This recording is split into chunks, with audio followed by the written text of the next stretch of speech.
কোনো ডেভেলপমেন্টের কাজে মন্ত্রী সম্পৃক্ত হলেন না, আপনারা করবেন কেমনি কাজ? আমি এটা বলবো যে তাদের হয়তো তারা বুঝতে ভুল করেছেন, অথবা আমরা তাদের বুঝাতে পারি না। এই গণতন্ত্রের সৌন্দর্যতা এবং গণতন্ত্রের বিউটি আসবে এবং যাবে, তারা যেটা তারা নিজেরা মনে করবে সেটা ওয়ার্কআউট করার সেটা তারা করবে, এটাই স্বাভাবিক। আর এটাকে আমরা মানে গণতন্ত্রের স্পিরিট হিসেবে এটা মানি আমরা। আর একটা বিষয় হলো, আপনারা দেখেছেন পার্লামেন্টের এই বিগত দিনে আজকে আমাদের একটা কম্পালশন ছিল, একটা বাধ্যবাধকতা ছিল। আজকে রাত 12টার সময় আমাদের আর্টিকেল 93 অনুযায়ী আজকে 30 দিন শেষ হয়ে যাবে, এবং পার্লামেন্টের 30 দিনের মধ্যে আমাদের উত্থাপিত সকল অধ্যাদেশগুলো পাস হতেই হবে। তো সেই পাস শেষ লাস্ট টাইম হলো আজকে রাত 12টা। তো এর আগে আমরা একটা কমিটি করেছি, বিশেষ কমিটিটা প্রথম অধিবেশনে করেছি। বিশেষ কমিটি করে সিদ্ধান্ত নিয়েছি যে আমরা এখানে বলবো। তখন বিরোধী দল থেকে আমাদের কাছে একটা অনুরোধ করা হলো যে আমরা যে মেম্বার দিয়েছি, আমাদের আরেকজন মেম্বার যদি নেন, ল জানে, তাকে হলে ভালো হয়। আমরা বলেছি কোনো ওয়েলকাম, কিন্তু উনি যে ভোটিং রাইট থাকবে না, ইভেন দেন আপনি যদি কন্ট্রিবিউট করতে পারেন তাহলে আমরা বলবো। আমরা একটা কনসেনসাস এসেছি এখানে বসে, যে আমরা যেগুলো নির্দোষ বিল, যেগুলো কোনো প্রবলেম নেই, সেই সকল বিলগুলো আমরা ইমিডিয়েটলি পাস করিয়ে নেব। আর যেগুলোর মধ্যে অধিকতা তাদের নোট অফ ডিসেন্ট দিয়েছেন, সেই সব বিলগুলো আমরা সিদ্ধান্ত নিয়েছি আমরা পরবর্তীতে অ্যামেন্ডমেন্ট সহকারে এগুলো আমরা আনবো। যেহেতু এই সময়ের মধ্যে পাস করা যাবে না, আর আমরা এটা কনসিডারেশন নিয়েছি এইভাবে যে আপনাদের বোঝার জন্য বলছি, আমরা পার্লামেন্টের রিপোর্ট এই কমিটির রিপোর্ট দিয়েছি 2 তারিখে। আজকে কয় তারিখ? 10 তারিখ। এর মধ্যে শুক্র শনিবার গেছে একদিন, তাহলে থাকে কয়দিন? 2 তারিখের পরে মূলত 5 তারিখ থেকে আমরা শুরু করেছি কাজটা। 5 তারিখ থেকে 10 তারিখের মধ্যে 133টা অধ্যাদেশ পাস করা যায় কিনা এটা বুঝতে হবে। পাস করা যেত, সমস্যা হতো না যদি আমরা বিজি প্রেস থেকে সকল বিলগুলো প্রিন্ট করে নিয়ে আসতে পারতাম, কাজে এটা সম্ভব হয়নি। এবং বিজি প্রেসের লোকেরা গত 4 রাত ধরে ঘুমায় না। আচ্ছা, এস্টাবলিশমেন্ট মিনিস্ট্রি মানে আমাদের জনপ্রশাসন মন্ত্রণালয়ের 3-4 জন অফিসাররা ঘুমান না, মন্ত্রী নিজে ঘুমান না, আমাদের সচিব ঘুমাতে পারে না, ব্যক্তিগতভাবে আমিও ঘুমাতে পারি না। এই আমরা সবাই সজাগ থেকে বিলগুলো নিয়ে আসার চেষ্টা করছি। সেই জন্য বিলগুলো টাইম দিয়ে আমরা আনতে পারি না, বাট যখনই আসছে তখনই আমরা হাউসে পেশ করছি। প্রতিটি বিল 900 কপি করে ছাপতে হয়, 133টা বিল আপনি হিসেবে করে দেখেন। আবার এখানে orders of the day ready করতে হয়, ইত্যাদি সব মিলিয়ে আমরা সিদ্ধান্ত নিয়েছি তখন যে আমরা 16টা বিল, এটা আমরা একটা রিপোর্ট আকারে পেশ করেছি, একটা কনসেনসাস আছে।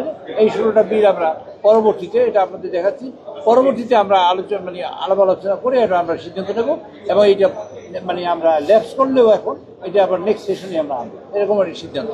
সেই সিদ্ধান্তের কারণে আমরা পার্লামেন্টে আজকে এই সেশনের লাস্ট বিল আমরা এখন পাস করে বেরোলাম।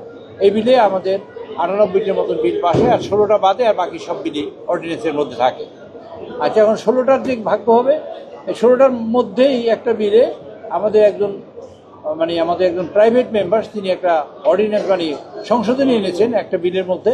সেটা হলো আমাদের জাদুঘরের বিল, জুলাই জাদুঘরের বিলটার মধ্যে সংশোধনী এনেছে এই কথা বলে যে এই জাদুঘরটা এই দেশের মানুষের জীবন যে গেছে, এবং জুলাই যুদ্ধে যারা নিহত হয়েছে এবং আহত হয়েছে তাদের একটা স্মৃতি, 71-এর স্মৃতি, 71 থেকে আজ পর্যন্ত যা হয়েছে সব এখানে একটা জীবন্ত স্মৃতি হিসেবে থাকবে।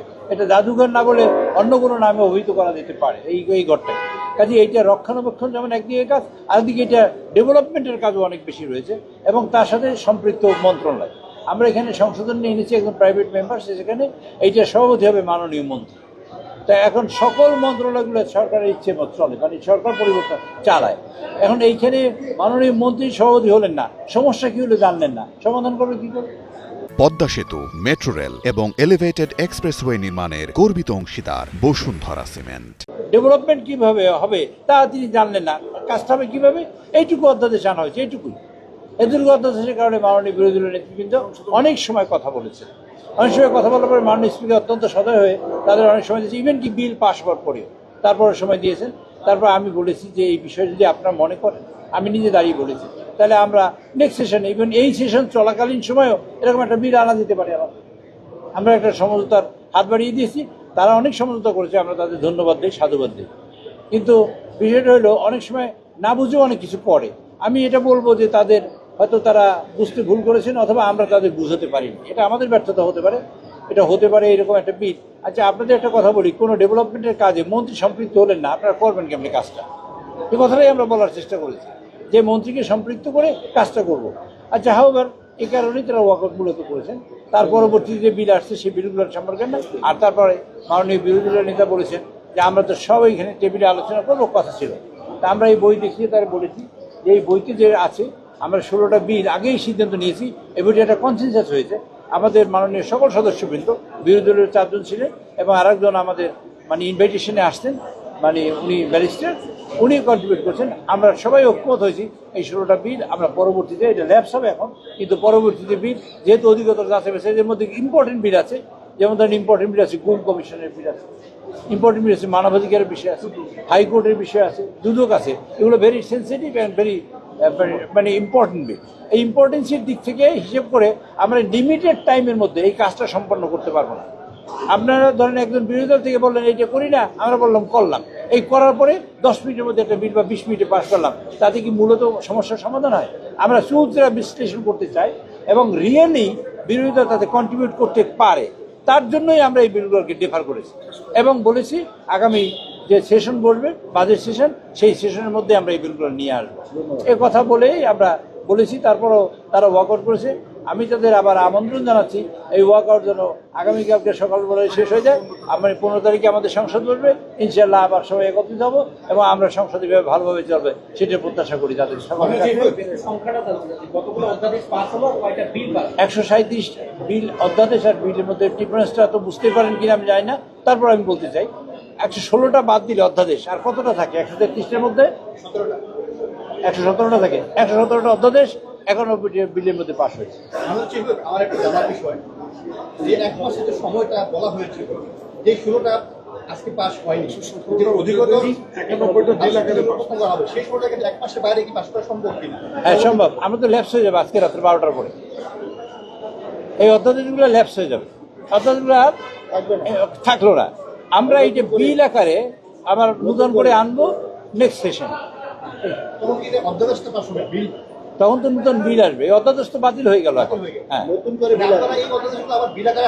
বিল আকারে তো আনতেই হবে, এগুলা এমনি আনতে হবে।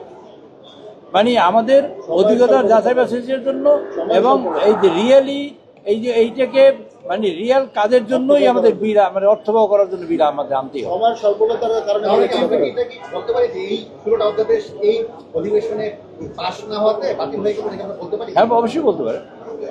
হ্যাঁ, সেটা হচ্ছে যে এই যে 10 এপ্রিল এর মধ্যে আপনাদের ব্যাপক সময় গিয়েছে এবং এই সময়ের মধ্যে বাধ্যবাধকতা করছে। প্রশ্ন হচ্ছে এই যে লম্বা সময় আপনারা অধিবেশন করলেন, এই অধ্যাদেশের বাইরে এই সংসদ থেকে জাতি আর কি পেল যে লম্বা সময় আপনারা ব্যয় করলেন? আমরা রাষ্ট্রপতির ভাষণের উপরে ধন্যবাদ প্রস্তাবের উপরে বক্তব্য রেখেছি। আর মূলত আপনারা তো বাইরে প্রশ্ন করলেন, কিন্তু ভিতরের পরিশ্রমটা আপনারা দেখতে পান নাই। আজকে অনেকটা স্কুল ছুটির মতো ছুটি হয়েছে। আমরা যেন 14 তারিখ ছুটি দিয়েছি, 15 তারিখে সবাই মানে আনন্দ প্রকাশ করছে। এই জন্য যে ধরুন আমি আপনাকে বললাম আমি ঘুমাই নাই 3-4 রাত পর্যন্ত, আগামীকালকে সারাদিন ঘুমাবো, কার সাথে কথা বলবো না। এই যে ঘুমটা আমার বন্ধ হলো কেন? এই বিলগুলো পাশ করা এটা কম্পালশন ছিল। আর এটা পাশ করার জন্য বিগরাস পরিশ্রম করছে। এতটা সময়ের মধ্যে এতগুলো বিল একসাথে স্বাধীনতার পরে এখন পর্যন্ত পাশ হয়নি।